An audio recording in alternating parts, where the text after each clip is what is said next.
এখন দাঁড়িয়ে রয়েছে আমি বাংলাদেশের ভিতরে দুইটা পাহাড়ের মাঝে দিয়ে যে রাস্তা গিয়েছে বাইজিদ লিঙ্ক রুট চট্টগ্রামের। এবং কে আসছেন এখানে এত সুন্দর জায়গায়, এই যে দেখেন, আপনাদেরকে একটু দেখাইতেছি পাহাড়টা। হাই সুবাহান আল্লাহ, এই পাহাড়ের মাঝখান দিয়ে গিয়েছে এই রাস্তাটুকু, এই যে দেখেন। এবং এই রাস্তাটা অবশ্যই কে কে আসছেন এখানে অবশ্যই কমেন্ট করে জানাবেন। এই যে দেখেন, একটু ধরো তো দেখি ভাইয়া,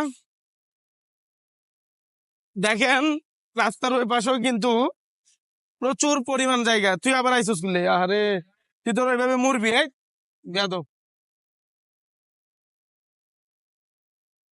তোরে তো আমি এখানে আসতে বলি নাই।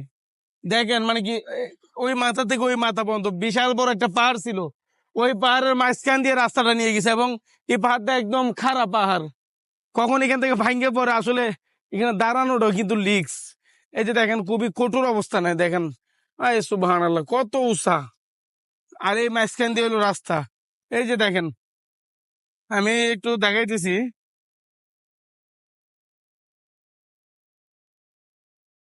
দেখানোর চেষ্টা করতেছি, কিন্তু এটা মেইন রোড তো রাগ আছে তার জন্য। এই যে দেখেন, এই যে দেখেন একদম খাড়া, আনুমানিক 10 তলা বিল্ডিং এর সমান।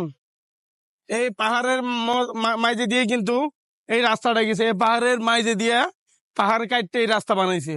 চিন্তা করে দেখেন কি অবস্থা, বাঙালির বলে ব্রেন নাই। এই ক তোর থেকে কেমন লাগতেছে জায়গাটা ক? ভাই মনে হইতেছে কোন একটা বাইরের দেশে আসছি, হ্যাঁ, কোন একটা বাইরের দেশে আসছি। মোবাইলে দেখতাম বাইরের দেশের পাহাড় গুলো এরকম। আচ্ছা, আর তোর থেকে? কত সুন্দর জায়গা ভাই, একদম অস্থির লাগতেছে অনেক। এর আগে কয়বার আইসোস? এর আগে ভাই এখানে 3বার আসছি আমি এটা নিয়ে।